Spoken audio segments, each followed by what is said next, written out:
What we're doing today does not happen everywhere. We're taking institutions with long and distinguished histories, institutions we need, institutions we rely upon, and we're applying scrutiny, review, and inspection. We're testing, we're probing, we're challenging, we're even criticizing. And we're doing this because we need these institutions to be above reproach. We need them to be respected and trusted. We need them to be above bias, taint, and prejudice. We need these institutions to be fair, just, even-handed, proportional, and wholly immune from the vagaries of politics. That's what we expect and demand and need from the Department of Justice and the FBI, and those expectations should be consistently exacting, because the power we give prosecutors and law enforcement is an awesome power. The power to prosecute, the power to charge, the power to indict is the power to impact reputations. It's the power to deprive people of their liberty. It is the power, in some instances, to even try to take the very life of a citizen. And we give police and prosecutors tremendous powers. And with those powers comes a corresponding expectation of fairness and just dealing. This Inspector General's report should conjure anger, disappointment, and sadness in everyone who reads it. This IG report lays bare the bias, the animus, the prejudging of facts by senior FBI agents and senior attorneys. And attempts to minimize and mitigate this bias are so antithetical to what we want and deserve in our law enforcement officers, and it's dangerous to the broader community. I've seen media efforts, and I've seen efforts from some, not all, but some of my Democrat colleagues to shift the burden of bias onto those impacted by that bias. That it is somehow the responsibility of those affected by bias to show how that bias negatively impacted them. What a dangerous shifting of the burden. It is not the public's job to prove the bias shown by the FBI did not influence decision-making. It is the FBI's job to prove to the public that this manifest bias was not outcome determinative. And bias and fairness cannot coexist. And that is why no lawyer seated up here today would ever allow a biased juror to sit on his or her jury. And no citizen would ever allow a biased police officer or judge to work on any matter of any significance. There is a presumption that bias is bad, and that is a presumption we should accept in nearly every single facet of life. As we read this report, we're reminded of Jim Comey's decision to hold a July 5th press conference and appropriate the charging decision away from the prosecutors. We see Jim Comey drafting an exoneration memo before important witnesses, like the target, were even interviewed. Ironically, this Inspector General has been accused of softening or watering down his report, when the reality is it was Jim Comey who softened and watered down his press release announcing no charges against Secretary Clinton. We see Jim Comey and Jim Comey alone deciding which DOJ policies to follow and which to ignore. We see Jim Comey and Jim Comey alone deciding whether there is sufficient evidence to support each and every element of an offense.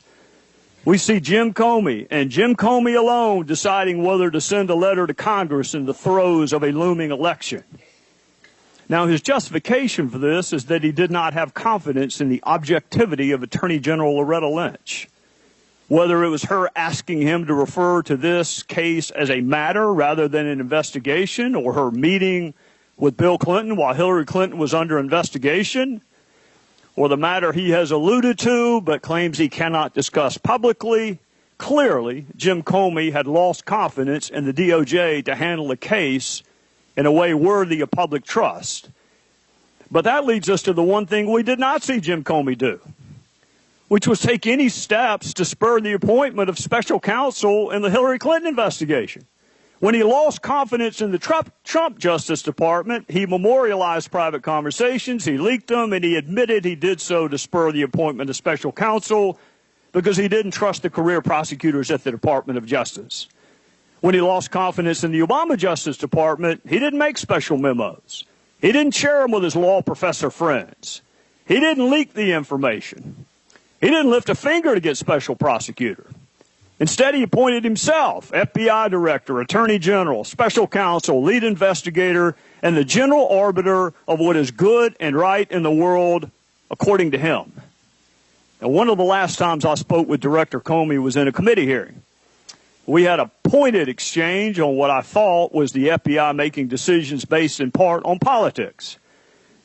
And he, in his typically sanctimonious way, told me that he disagreed. He said the men and women of the FBI do not, quote, give a hoot about politics. Unfortunately, and I use that word intentionally, unfortunately, he was dead wrong. There were agents and attorneys at the FBI who gave a lot more than a hoot about politics.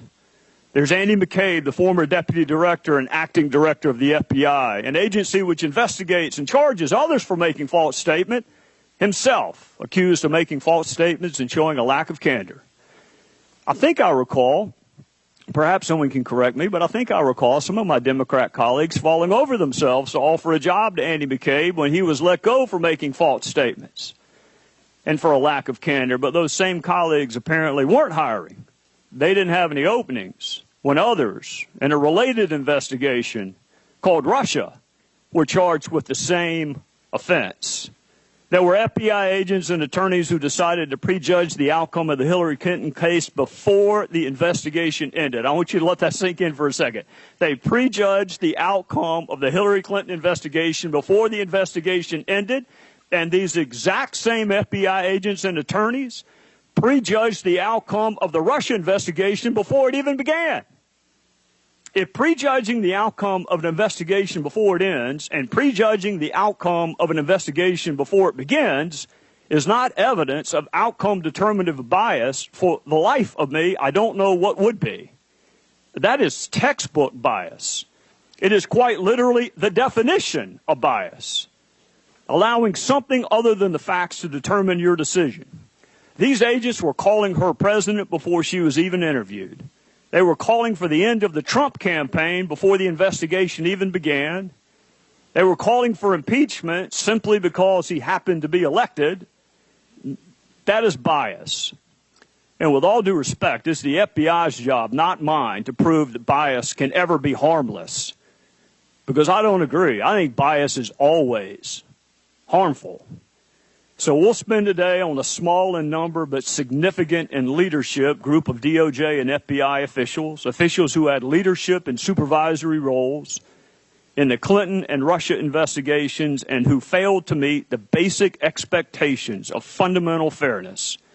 But there are tens of thousands of FBI agents and DOJ employees who do meet our exacting expectations, and we will not be calling their names today, unfortunately, because we don't do IG investigations on agents and prosecutors who do their jobs with character and professionalism.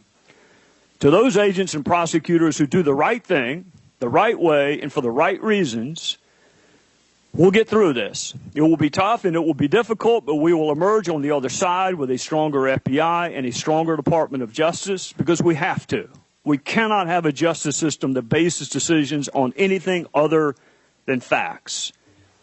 To our fellow citizens watching at home, be unrelenting in your expectations of our justice system. Never lower those expectations. Respect for the rule of law is the thread that holds the tapestry of this country together. And it depends upon you having confidence in those you empower to enforce the law. And importantly, do not ever accept the notion that those victimized or impacted or negatively treated because of bias or prejudgment have any burden of proving harm. Bias is intrinsically harmful. It is the making up of your mind based on anything other than the facts. We use a blindfolded woman holding a set of scales to symbolize what we want in a justice system. And there is nothing more antithetical to justice than lowering that blindfold and making up your mind based on who is standing in front of you. That is not who we are. That is not what we should ever become.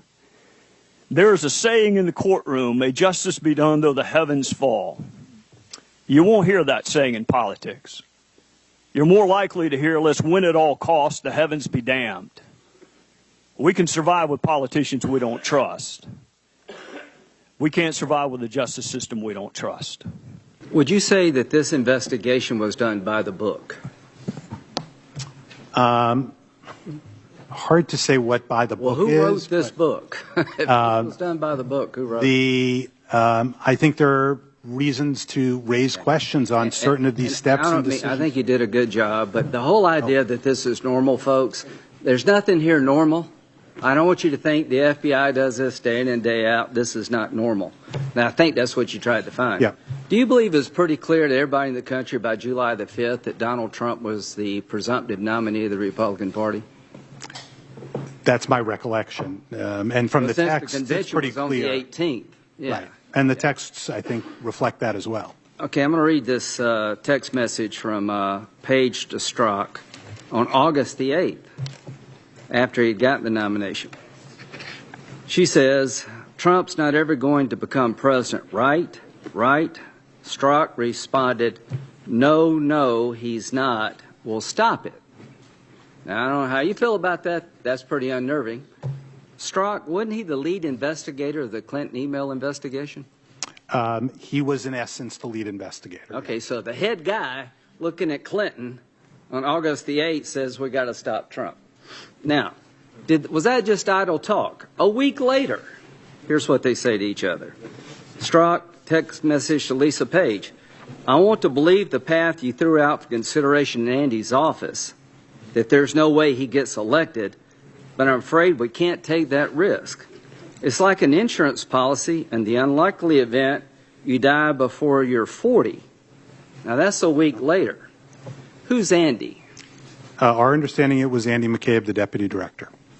So you got the deputy director meeting with the lead investigator of the Clinton email investigation, and Miss Page, who's involved somehow, meeting in Andy's office discussing taking out an insurance policy to make sure Donald Trump doesn't become president? Is that what you're telling us?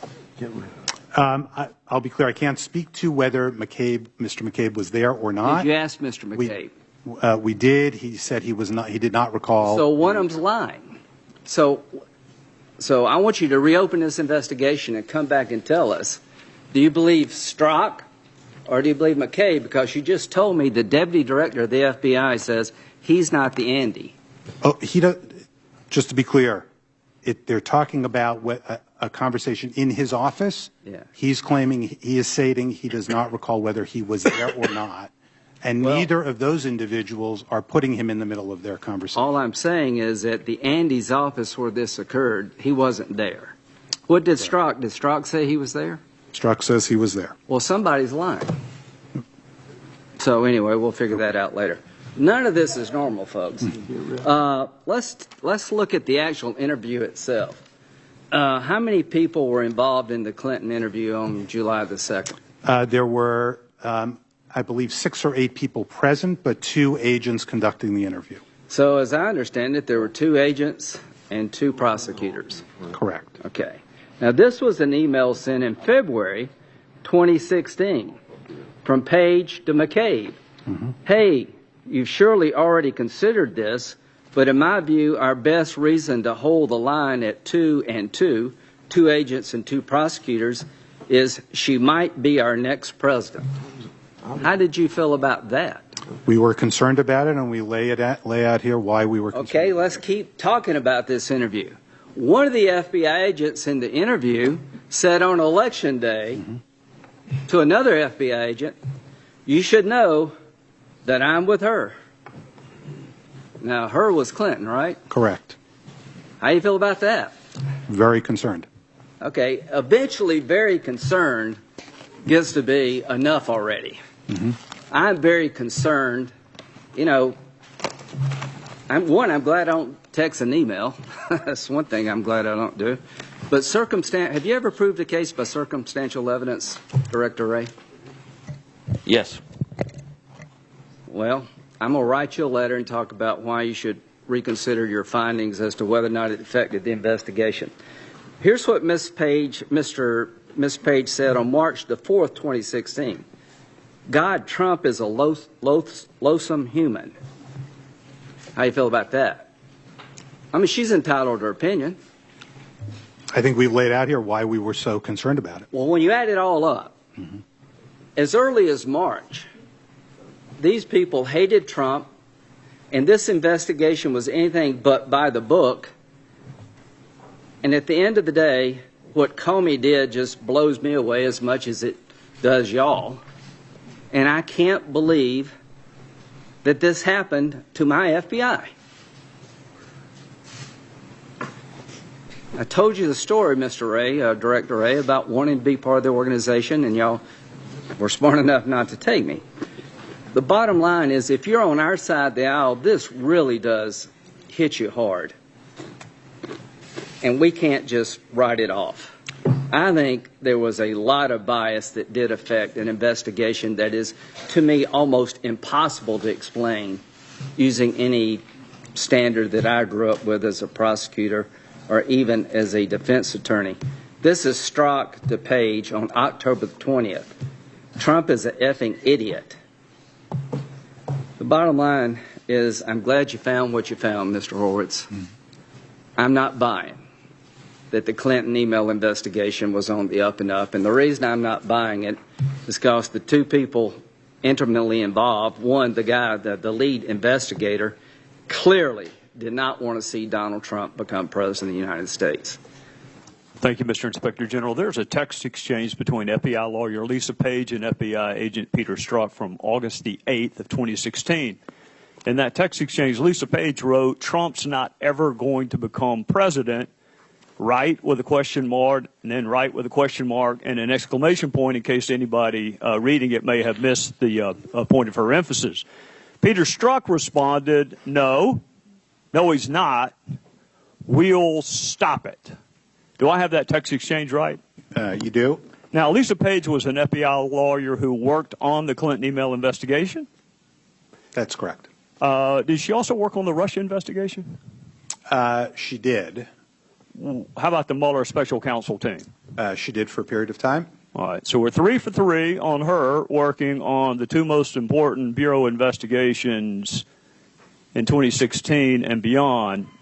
Now, is this the same Lisa Page that Andy McCabe used to leak information to a news outlet? She was his special counsel, and as we indicated in our earlier report, she was the individual through whom he provided that information.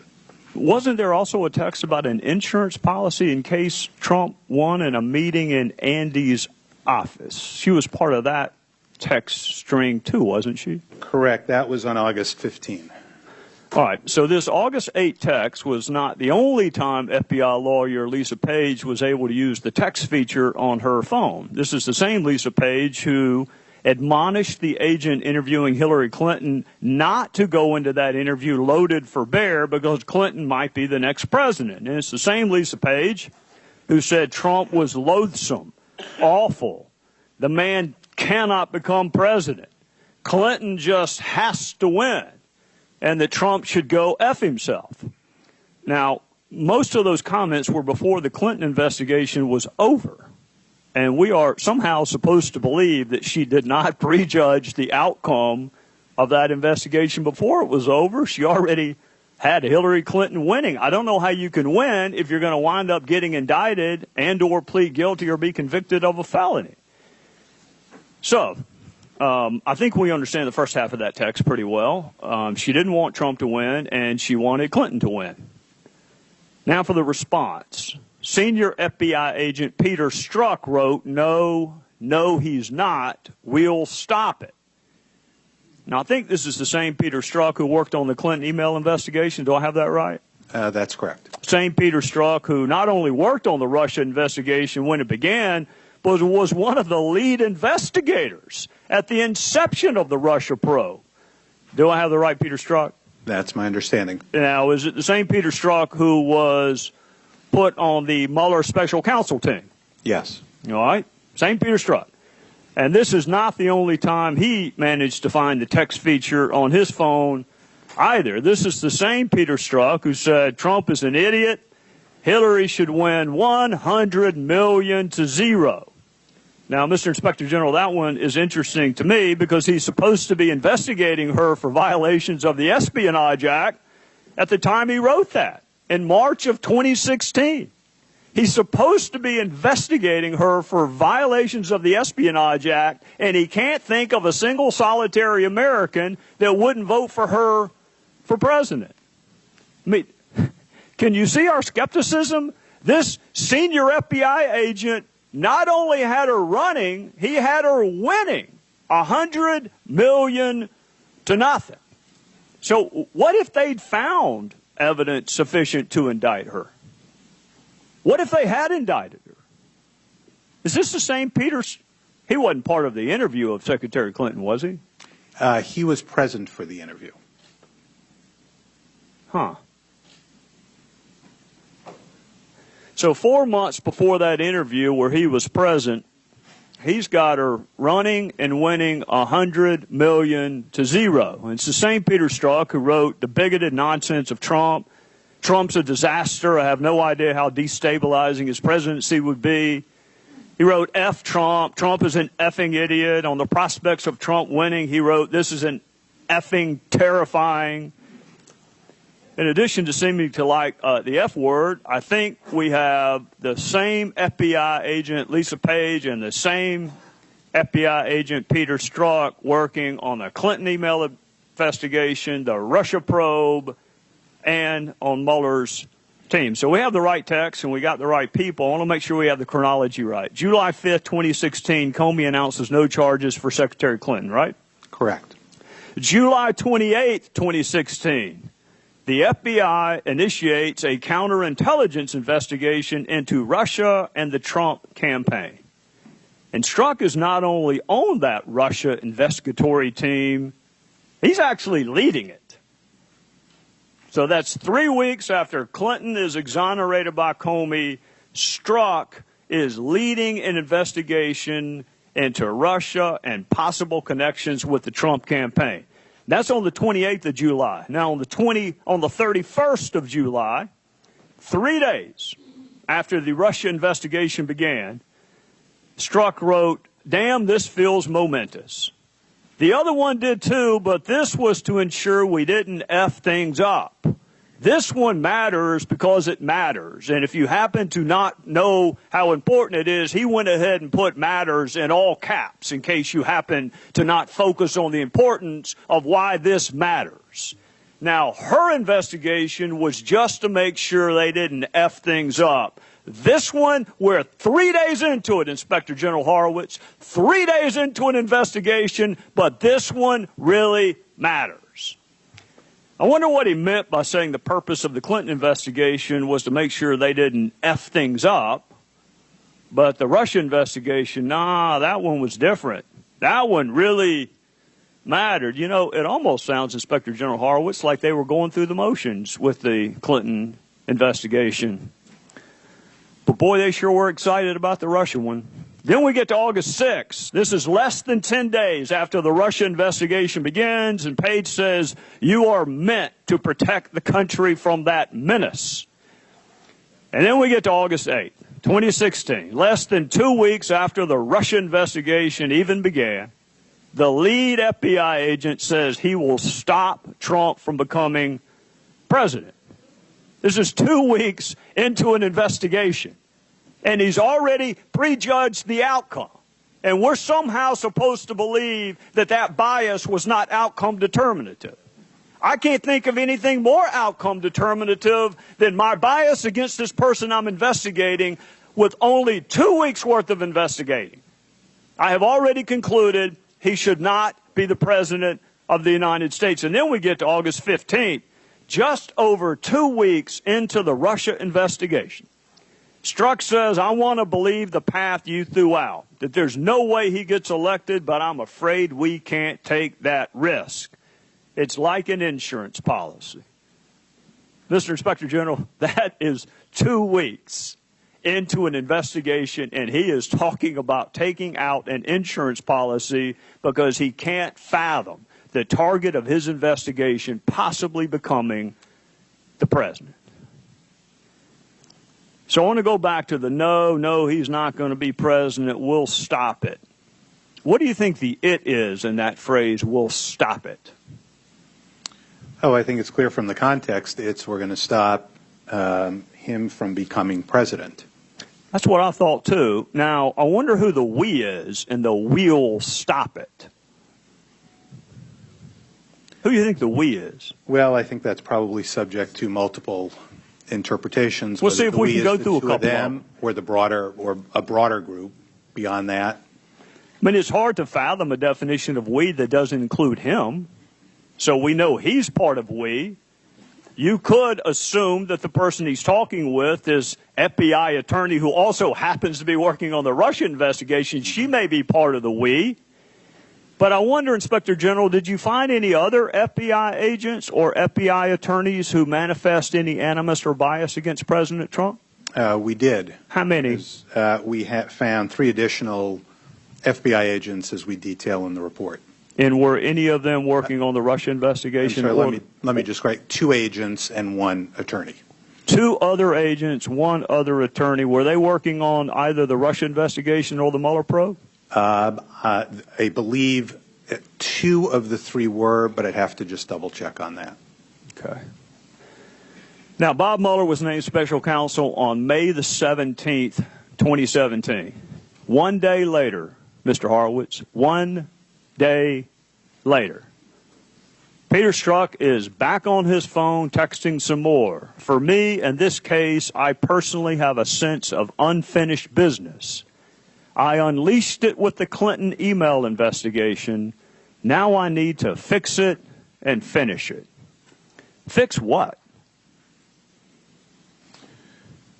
Well, there is outlined in the report what Mr. Strzok's explanation for. Oh, I know what he this said. was. I'm asking the guy who had a distinguished career in the Southern District of New York and had a distinguished career at the Department of Justice. Would you rather cross-examine Peter Strzok on that explanation, or would you rather direct the examination on that explanation? Probably cross-examine. That's what I thought. How about finish it? When he said, I unleashed it, now I need to fix it and finish it. What do you think he meant by finish it? I think in the context of the emails that occurred in August and the prior August that you outlined, I think a reasonable explanation of it or a reasonable inference of that is that he believed he would use or potentially use his official authority to take action. But this is 24 hours into him being put on the Mueller probe. There's no way he possibly could have prejudged the outcome of the investigation. Maybe he did. Hard time finding. Inspector General Horowitz, if one of your investigators talked about Lisa Page and Peter Strzok the way they talked about Donald Trump, would you have left them on the IG investigation? No. Did you ever have an agent when you were a prosecutor with this level of bias? As I've laid out here, I thought this was completely antithetical to the core values of the department and extremely serious. Can you speak up, please? I'm sorry. I heard you, but you can say it where Mr. Nadler can hear you too. My view of this was that this was extremely serious, completely antithetical to the core values. In my personal view, having been a prosecutor and worked with FBI agents, I can't imagine FBI agents suggesting even that they might use their powers to investigate, frankly, any candidate for any office. Well, I can't either. And let me ask you this in conclusion. I think you've already, you laid out in your opening that Peter Strzok's obsession with Donald Trump and the Russia investigation may have led him to take his eyes off of the Wiener laptop and in a notably ironic way caused Jim Comey to be a little bit later in sending those letters to Congress. So that is one example of outcome determinative bias. But I got to ask you, you used to be in a courtroom. You were on the side of the United States and you worked for the Department of Justice. If someone is prejudging the outcome of an investigation before it ends, and someone is prejudging the outcome of an investigation before it even begins, what is more textbook bias than prejudging this investigation before it's over and this one before it begins? I am struggling to find a better example of outcome determinative bias than that. So what am I missing? Well, I think certainly with regard to the Russia investigation you mentioned, as you know, we are looking at that in an ongoing way. With regard to the Clinton email investigation, I think as we lay out here and go through it, we looked at text messages, emails, documents to try and assess whether the specific decisions that we were asked to look at and then the ultimate prosecutorial decision were impacted by Strzok, Page, and the others' views. And what we ended up finding, particularly as to the prosecutor's decision, was that was a decision they made exercising their discretion on their view of the policy, the law, and the facts as it was found. We've laid that out, and in our view, we didn't find or see evidence that the prosecutors were impacted by that bias. But as I mentioned in my opening statement, the idea here was to put out the facts for the public, members of Congress to see, and so that folks who want to take a look at those issues obviously can assess them themselves. Well, my time is up. I hope one of my other colleagues will explore that, because the explanation I've heard is that the failure to prosecute was predicated upon their belief that there was not sufficient evidence of intent on her behalf.